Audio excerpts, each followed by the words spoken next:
ഗവർണറുടെ പരിപാടിക്ക് വേണ്ടി ഇറക്കിയ വിവാദ സർക്കുലർ പിൻവലിച്ച് കാലടി സർവകലാശാല. ഗവർണർ എത്തുമ്പോഴും മടങ്ങുമ്പോഴും എല്ലാവരും എഴുന്നേറ്റ് നിൽക്കണമെന്നും പ്രസംഗം അവസാനിക്കുമ്പോൾ കൈയടിക്കണമെന്നുമുള്ള വിവിധ നിർദ്ദേശങ്ങൾ സർക്കുലറിൽ ഉണ്ടായിരുന്നു. ശങ്കര ജയന്തി ആഘോഷവുമായി ബന്ധപ്പെട്ട് പുറത്തിറക്കിയ സർക്കുലറാണ് പിൻവലിച്ചത്.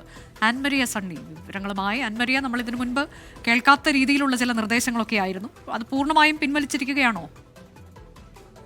തീർച്ചയായിട്ടും സാധാരണ നിലയിൽ ഗവർണറൊക്കെ പങ്കെടുക്കുന്ന പരിപാടിയിൽ ഒരു പ്രോട്ടോകോൾ ഉണ്ടാകും. പക്ഷെ അതൊന്നും നമ്മൾ കാണാത്ത രീതിയിൽ ഒരു സർക്കുലറായിട്ട് ഏകദേശം 10ഓളം വരുന്ന നിർദ്ദേശങ്ങൾ അടങ്ങിയ ഒരു സർക്കുലറായിരുന്നു കാലടി സർവകലാശാല പുറപ്പെടുവിച്ചിട്ടുണ്ടായിരുന്നത്.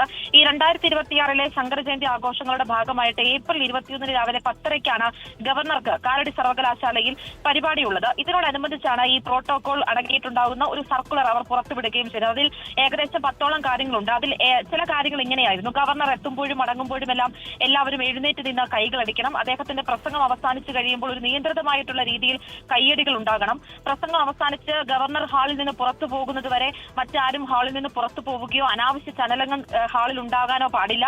മൊബൈൽ ഫോണുകൾ സൈലന്റ് മോഡിലാക്കണം തുടങ്ങിയ നിർദ്ദേശങ്ങളായിരുന്നു അതിലുണ്ടായിരുന്നത്. ഇതിനെതിരെ വിവാദങ്ങളെല്ലാം ഉയർന്നു വന്നതിന്റെ പശ്ചാത്തലത്തിലാണ് ഇപ്പോൾ സർവകലാശാല ഈ സർക്കുലർ പിൻവലിച്ചിരിക്കുന്നത്.